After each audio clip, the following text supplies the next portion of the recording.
Welcome to another episode of Mike's Money Picks. Today on the podcast, we are capping off college football DFS week 3 with the Saturday night slate. So if you are watching this before 12 p.m. on Saturday, which considering when I'm releasing this is probably not likely, make sure you go check out our main slate preview. We broke down all 12 games on that slate, but now we get to talk about the 7 games on the night slate. And I'm going to be honest, y'all, I kind of like this night slate more than I like the main slate. The main slate had a lot of quarterbacks that were just priced all the way up. It really limited the amount of ways that you could build your lineup, and I think it really forced a lot of chalk at the running back and wide receiver positions. I don't feel that way about the night slate. I feel like there are tons of viable options at the quarterback position. I feel like there are tons of viable options really at every position on this slate. I think there's a few games and a few teams you can kind of cross off, but maybe those teams could have some diamonds in the rough. But anyway, we're going to break down all 7 games, all 14 teams here in this episode and tell you what you need to know in order to build successful DFS lineups for this Saturday night slate. If you have not already, please hit the subscribe button. That way you can be with us for the rest of the college football season, because we'll have DFS previews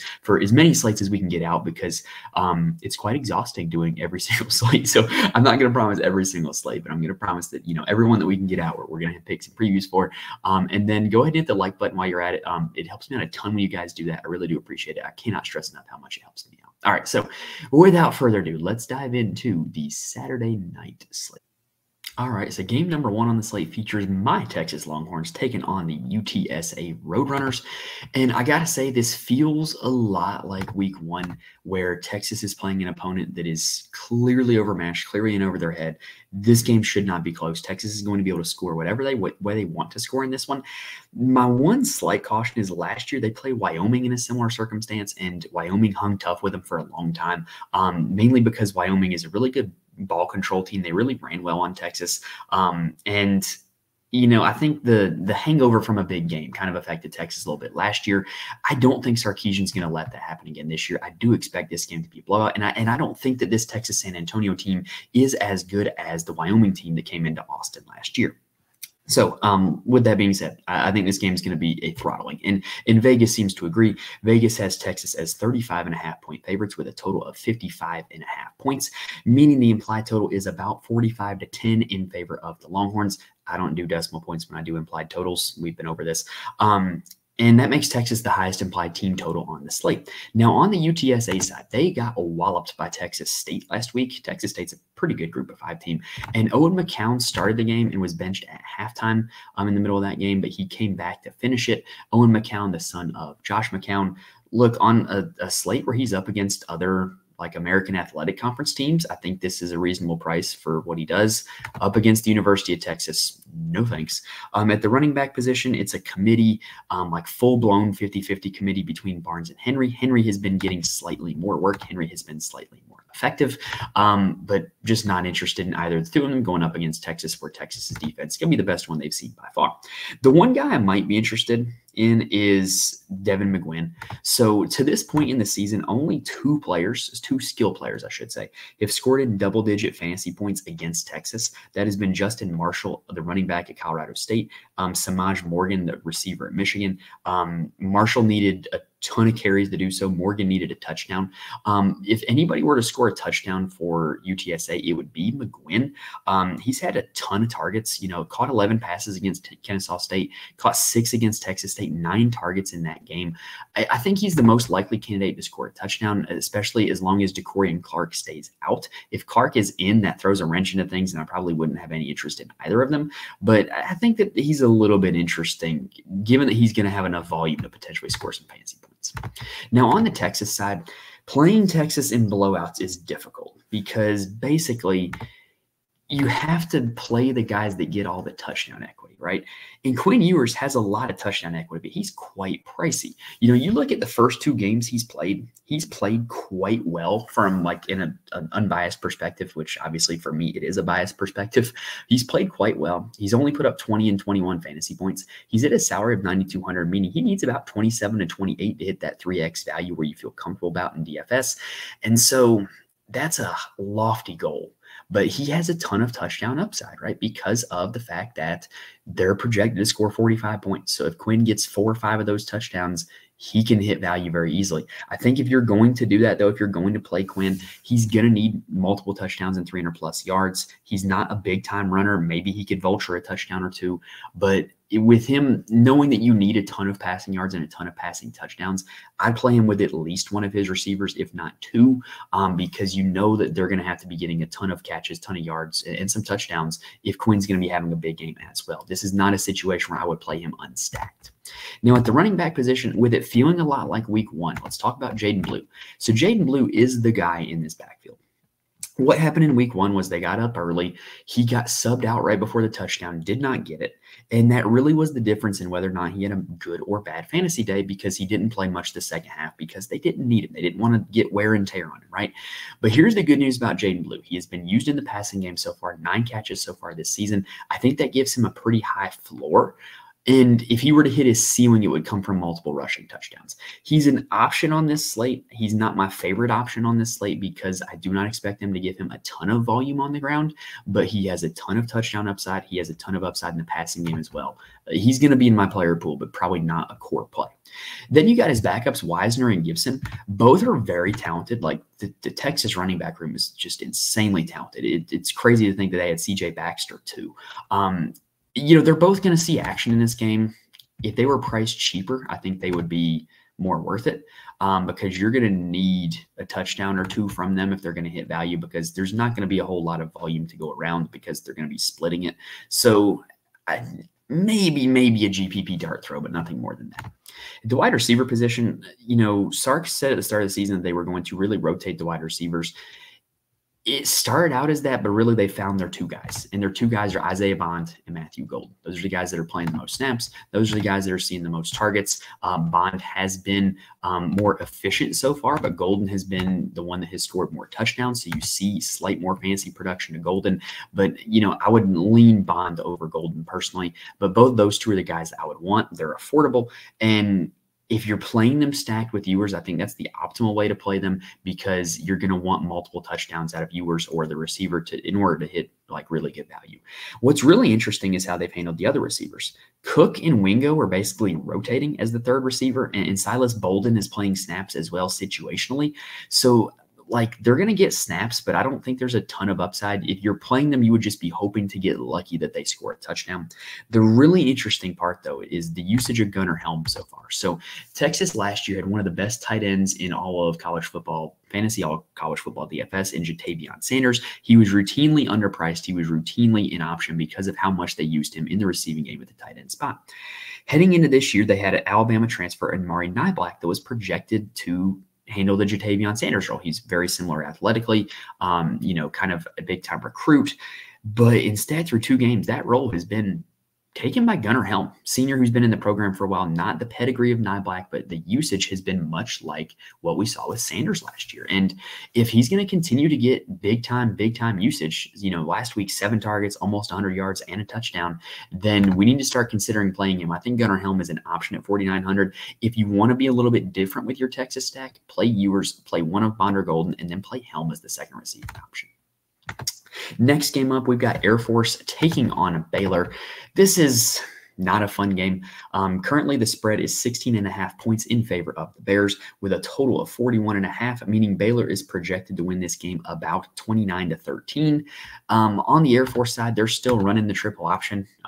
They do it from a variety of formations. It's not just the flex bone like Army and Navy, but it's not the best offense for fantasy purposes. They have not had a whole lot of success with it through 2 weeks. From the quarterback standpoint, John Busha is their starter. He's only $5,200. He's the cheapest starting quarterback on the slate, but he's not a great thrower, and he's not getting a whole lot of explosive run plays. It just makes him hard to play.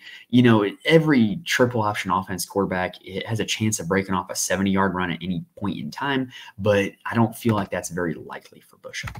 At the running back spot, this is where it gets interesting for Air Force. Dylan Carson is their most experienced and best back, and he is listed as the starting B back, which is the position that gets the dive on the triple option. It's very fantasy friendly, but he's not healthy, right? So if he does not play, then the role would go to Terrence Gist. He did not play last week either, though. So the role ended up going to Roman Bradley. He played last week, had 13 carries, 39 yards. Great workload. If Carson and Gist are out again, I think you can expect a similar workload, but I don't see a whole lot of path to upside. Calvert is their one of their listed starting A-backs, who's the guy who gets the pitch in the triple option.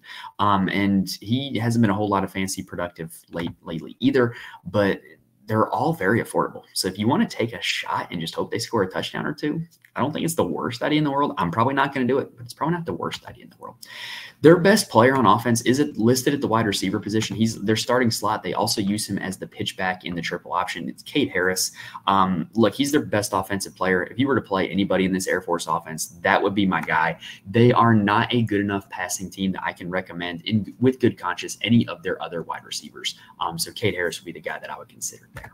For Baylor, they got DeQuan Finn at quarterback. And look, DeQuan Finn, he was great at Toledo. He had rushing upside, put up a ton of good fantasy performances. All the Maction slates the last 2 years, we were always putting DeQuan Finn in our lineups, right?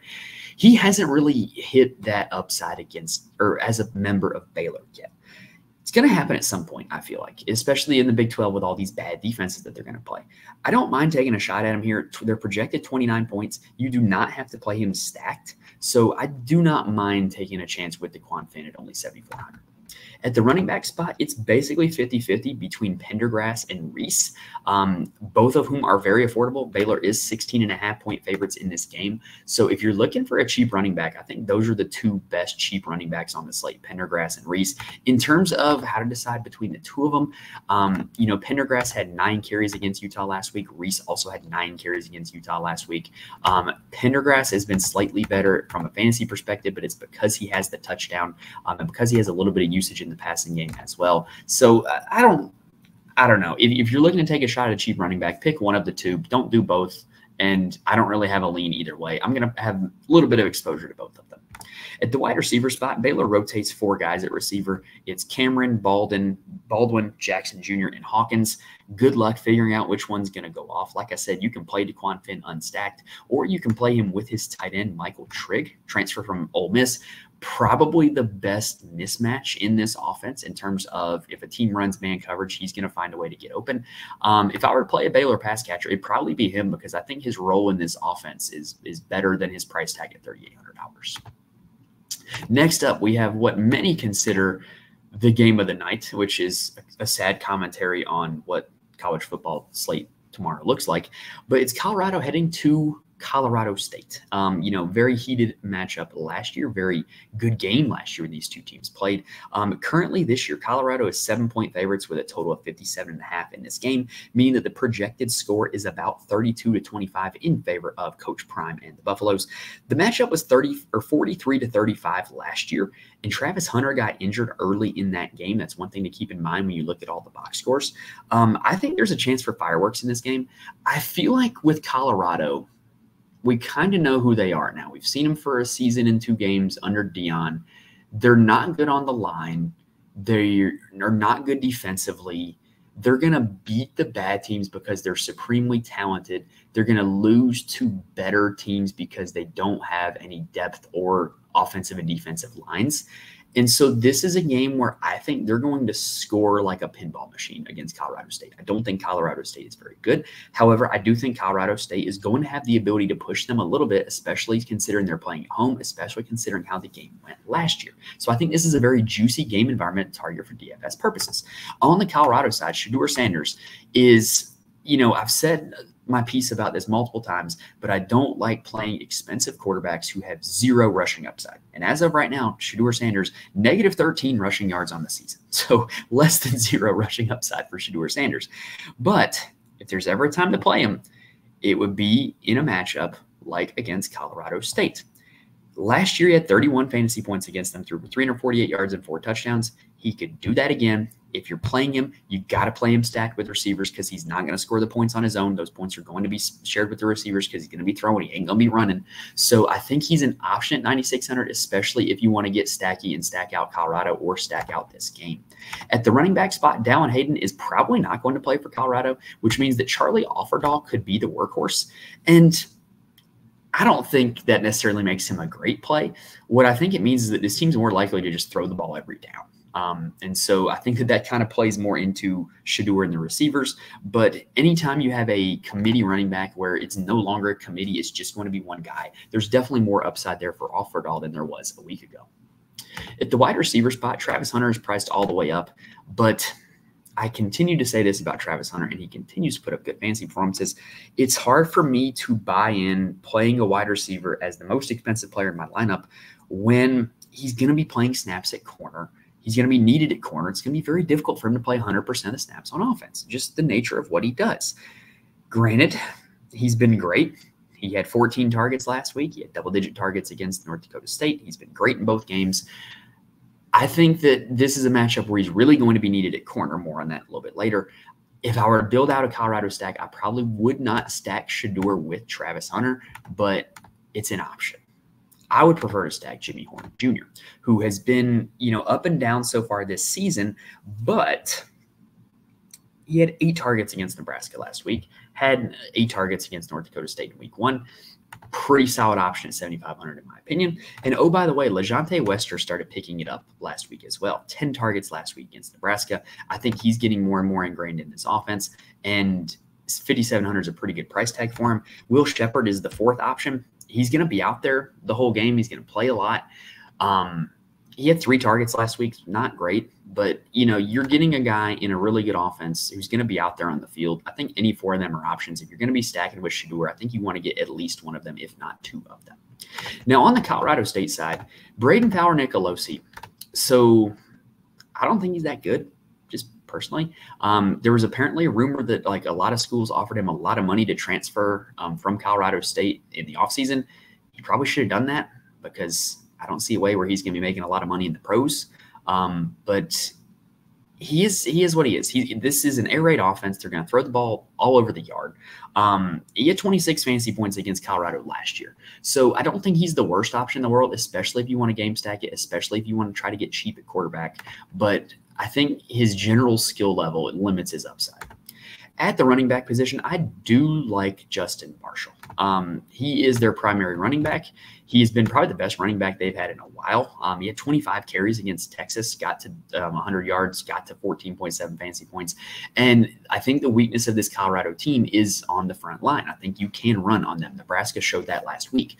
So I think that Justin Marshall is a pretty solid play at 4,700. If you're looking to stack up Colorado State, but you don't want to play Braden Fowler-Nicolosi, Justin Marshall is an option. The wide receiver position, Torrey Horton is their guy. He is, quote, hopeful to play this week, so we'll see how that goes. Last year, he went off against Colorado, 16 catches, 133 yards.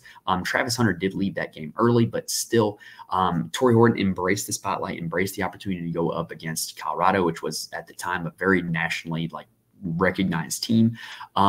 And I think that if he plays, I think he's a pretty solid option at 7,100. He is way too cheap on FanDuel. I think he's a much better play on FanDuel than on DraftKings. And look, it's hard to recommend anybody else in this passing offense. He's really the only guy I'm interested in. You do have Vince Brown down here, who I've been campaigning for since week 1. He is the starting tight end, and this offense has historically targeted the tight end at an unprecedented rate in the last 3 years. So maybe he starts kind of catching on as the season goes. He's only 3,400. I think there's worse deep value plays that you could get than that. All right, we're going to go ahead and take a quick breather, and then we're going to break down the last 4 games.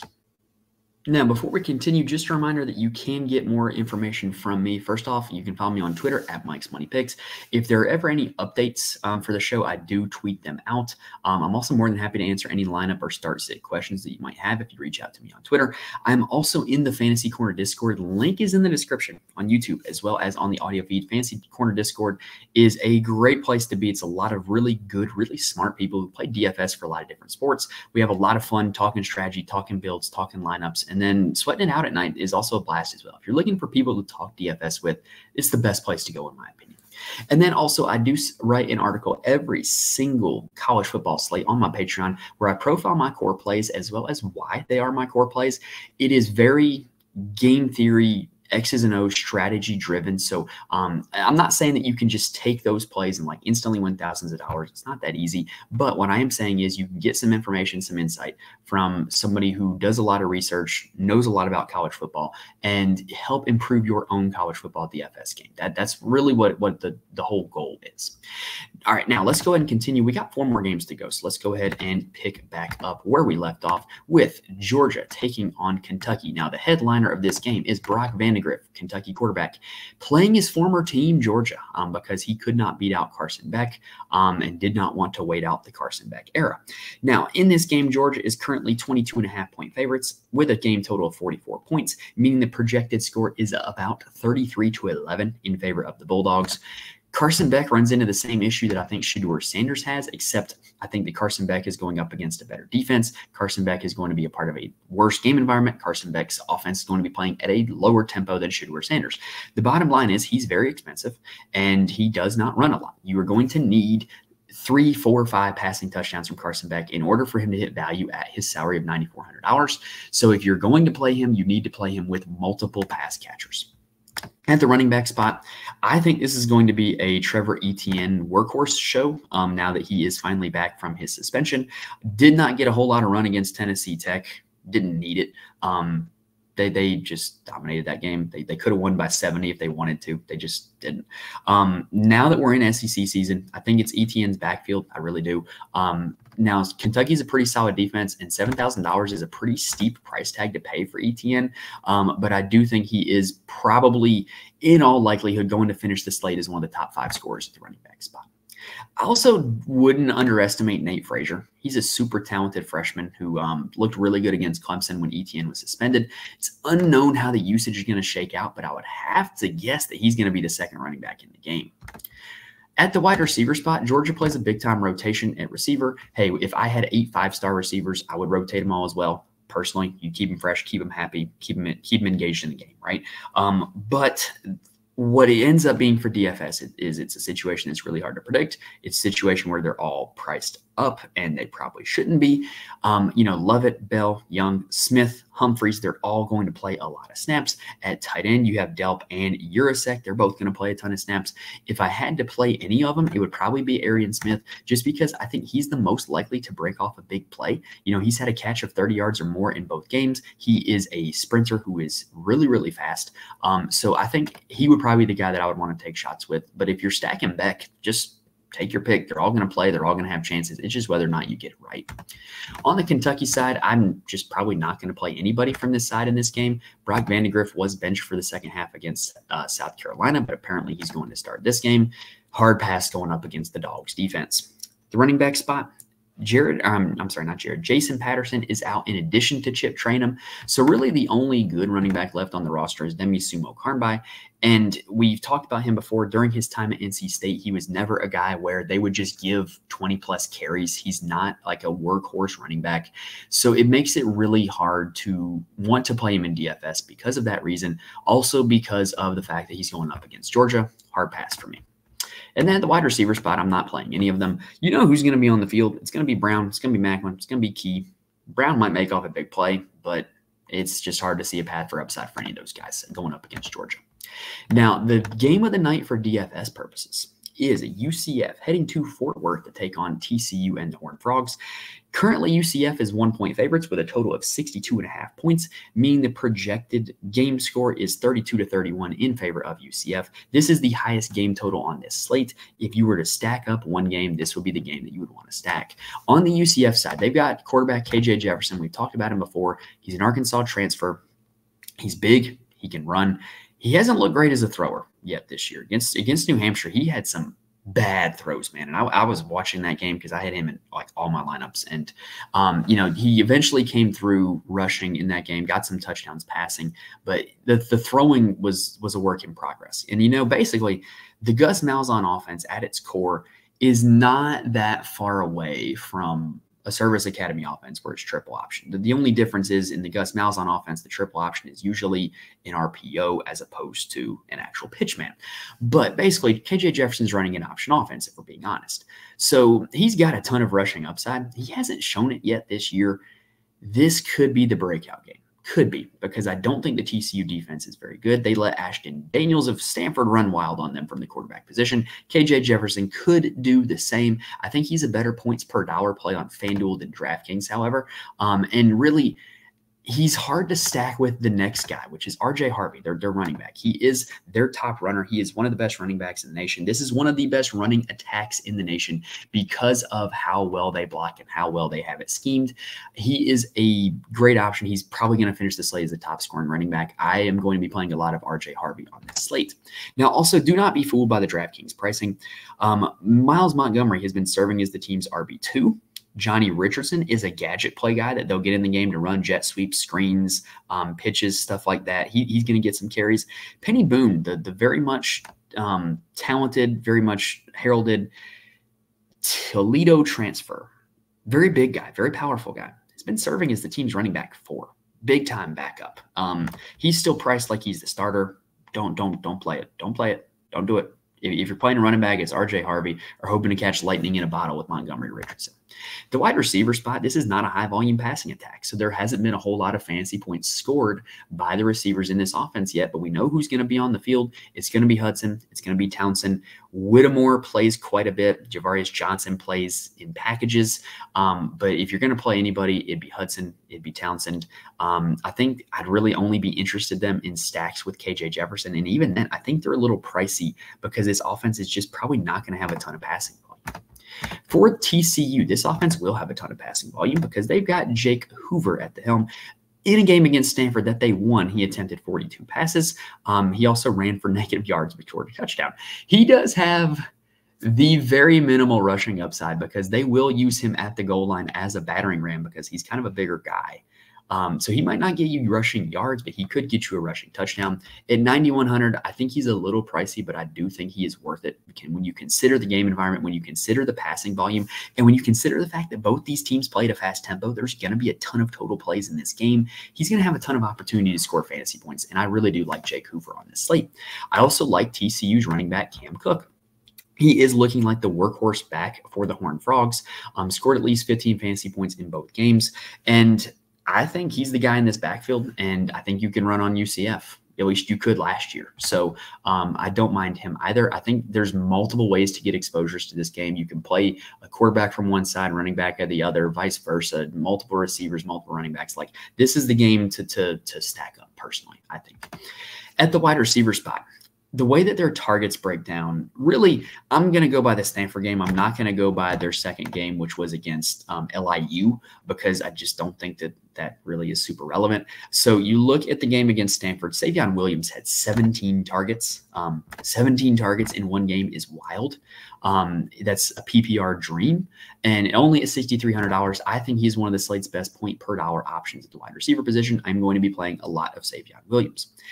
You also had J.P. Richardson, their slot, with 8 targets. He sees the field quite a bit, like him a lot. You also had Jack Beck kind of come out of nowhere with 9 targets against Stanford. So I think that those 3 guys are probably the ones that I would focus my attention on.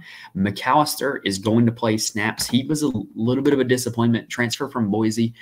Didn't do anything in week 1. Came in against LIU and caught 2 passes. JoJo Earl is also back from injury. Caught 3 passes on 4 targets against LIU, but it's to be determined how he is going to play against a FBS competition and how his injury actually shakes out.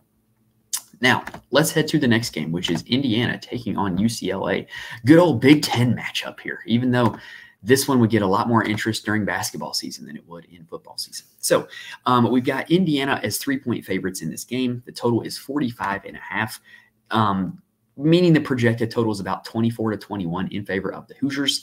This is just kind of an ugly game. I don't really have a whole lot of interest in this game, if I'm being honest. You do have Curtis Rourke as the Indiana quarterback. This is not a high-volume passing offense. He's only attempted 41 passes on the season. They haven't needed him to. So when push comes to shove, if this is a close game, could he pass the ball more? I mean, maybe, but $8,600, there's better options at a cheaper price on this slate to me. At the running back spot, it is committee central for Indiana, but they do love to run the football. So even though it's a committee, you're going to get a ton of total carries out of that committee. Justice Ellison, the Wake Forest transfer, looks like 1A in that committee. He has been the most effective back through 2 games. Tyson Lawton has also been pretty effective. He's been the one scoring more of the touchdowns. But I would personally have Ellison over Lawton. And then Black and Green are probably going to play a little bit, but I think that when you have a game against close competition for Indiana, I think Ellison and Lawton are going to be their two guys. At the wide receiver spot, the only one I'm interested in is Elijah Surratt. He was a target monster when he was at JMU.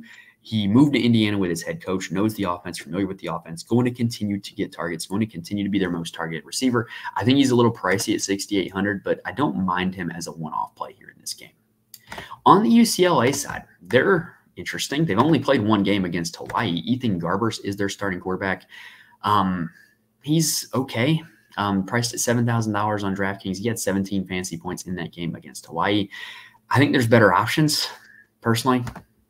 That's about all I got on that one. You do have TJ Harden, who is their bell cow running back, was not efficient against Hawaii. 9 carries for 9 yards.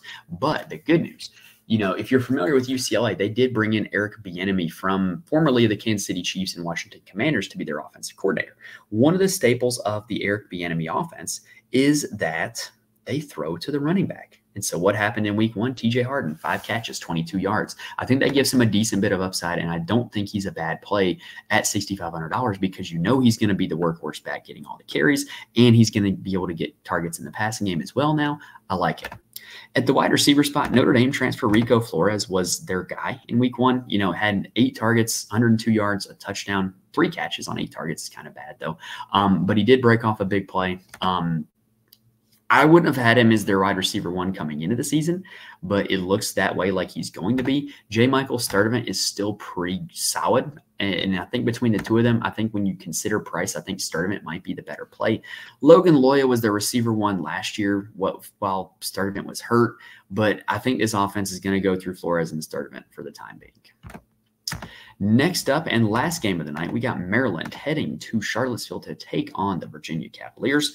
Maryland is currently 2.5-point favorites in this one with a total of 57.5, meaning the projected score is about 30-27 in favor of the Terps. So let's go ahead and break down the Terps. This is one of the better game environments of the slate, by the way. I think you can stack this one up as well. There's ways you can get creative where you can really focus your attention on this game and the UCF-TCU game. I think that's probably going to be what I do a lot of because I think there's a lot of different options for those two games in terms of how you can build your lineups. Let's talk about this one. So Billy Edwards Jr. is their quarterback. $7,800. He came up as a dual threat quarterback. Meaning he has some rushing upside. He hasn't shown it a whole lot this year, but in both games so far, he's been pretty efficient as a passer, completed about 75% of his passes on the year, almost passed for 300 yards in both games, 2 passing touchdowns in both games, at least 23 fantasy points in both games. I like Billy Edwards Jr. a lot, especially when you consider that we might be able to tap into that rushing upside. And this is a game that could go crazy. So I really do think there's a ton of upside with Billy Edwards Jr. At the running back spot, we thought there was going to be more rushing volume for Roman Hemby this year. I mean, he is the primary back playing, but they're just not running the ball a whole lot. They're letting Billy Edwards throw it a lot. I think he's a good back. Wake Forest ran all over Virginia last week, so I do think he's an option. Sorry, y'all, there was a bug on my screen. So I do think he's an option. I don't think he's the best option on this slate, but I do think he's an option, and he is going to make my player pool. I can tell you that right now. At the wide receiver spot, Ty Felton has been the breakout player in this Maryland offense and one of the breakout players in the country so far through 2 games this season. He's had over 35 fantasy points in both games, which is crazy. I don't think that's going to continue, but I don't think you need that to continue for him to be a worthwhile play. He's still priced down on DraftKings at a very affordable spot, but I'm going to give more attention to Caden Prather on this slate. Last year, I banged the drum for Prather over and over again. He's a transfer from West Virginia. I thought he was the most talented receiver in the room. Heading into the season, I thought he was the most talented receiver in the room, and Ty Felton has kind of usurped that a little bit. But Prather is still playing every down. He's still getting a ton of targets, 6 targets at least in both games. And I don't think the gap should be as big between the two of them as their salary currently is. So I'm going to be playing a little bit of Prather. I'm going to be playing a little bit of Felton as well. On the Virginia side, they made one of the best decisions for daily fantasy purposes at the start of the season when they named Anthony Calandria the starting quarterback over Tony Muskett. Calandria is a dual threat, and he is a gunslinger. Let me tell you, I watched this game against Wake Forest last week. This guy has no fear. He is not afraid to throw the ball. He is not afraid to scramble and look downfield. He's not afraid to scramble and run. Like, he's going to produce fantasy points in one way or another because he's so aggressive, and that is what we like in DFS. DFS, right? That aggressiveness gives him a ton of upside. He scored over 29 fantasy points in both games. That aggressiveness also pushes the pace of the game. It also pushes the score of the game. Like, I think he is really good for game environments, and $8,800. I think he's a little pricey, but I'm going to be playing him. He is one of the best quarterback plays on the slate to me. In fact, I think when you look at quarterback plays on the slate in its entirety, I think that my favorite play might be Billy Edwards Jr. at 7,800. But I really do like Calandria and Jefferson and Hoover all kind of sitting there together from 9,100 to 8,800. I do kind of like that trio. At the running back spot for Virginia, their main guy is Clemson transfer Kobe Pace. Not a high volume rushing offense, though. They just want to let Calandria run and gun, and I don't blame them. And then you're also going to see Xavier Brown getting some carries. He actually out-carried Kobe Pace last week. $3,400, he might be worth a shot in GPP because you know he's going to get some run, but it's a hard sell. But I think he's probably going to make my player pool probably one of 20 lineups to me. I think that $3,400 in this game environment, worth a look. At the wide receiver spot, so there's two guys that this offense has gone through primarily. Malachi Fields had 11 catches against Wake Forest. He has yet to score a touchdown on the season, which is good because it's keeping his price tag down. I think he's due for some touchdown regression. He is a big-time target earner. $8,300 is a lot to pay, but I think he's worth every penny. Trell Harris is also worth every penny. He is another primary target earner in this offense. 7 catches, 91 yards, and a touchdown against Wake. He looked the part in that game. He really looked good, was getting open, was making plays after the catch. I like his game. $6,000 is a good price tag. And then don't look now, but Chris Tyree, Notre Dame transfer, super explosive player, super fast player, is $4,500, and he is back to being a full-time player. He was a full-time player in the game against Wake. He caught 4 passes for 11 yards. $4,500 for a guy who is a full-time player and does have explosive play potential, does have volume potential as well, as evidenced by the fact he had 4 catches for 11 yards. Clearly, they were looking to get him the football in his hands. $4,500 is an affordable price to play. I think you can play Calandria and Fields and Tyree. You could do Harris and Tyree. Like, I think that double stack is an option because of how low Tyree is on the pricing board. All right, but that's going to do it for this slate, y'all. So that was the Saturday night slate, and that's a wrap for week 3 of college football DFS. You know, kind of sitting here and watching this, the end of this Arizona-Kansas State game. But, you know, we got a main slate tomorrow. We got a night slate tomorrow. Looking forward to it. Videos for both are out, so check out the main slate video. If the main slate has not started yet, go ahead and check that out, I should say. But other than that, if this video helped you out in any way, please hit the like button. It really does help me out a ton when you guys do that. I really do appreciate it. But other than that, we're going on about 37 minutes here, so we're going to go ahead and roll on out. We'll be back next week for all the college football slates, so make sure you're subscribed. That way you can be with us for that. But other than that, that's all we got. Hopefully we gave you guys some good information, allowing you to build some lineups for this night slate. Best of luck to you on the night slate. Thank you guys for watching and listening to this point, and I will see you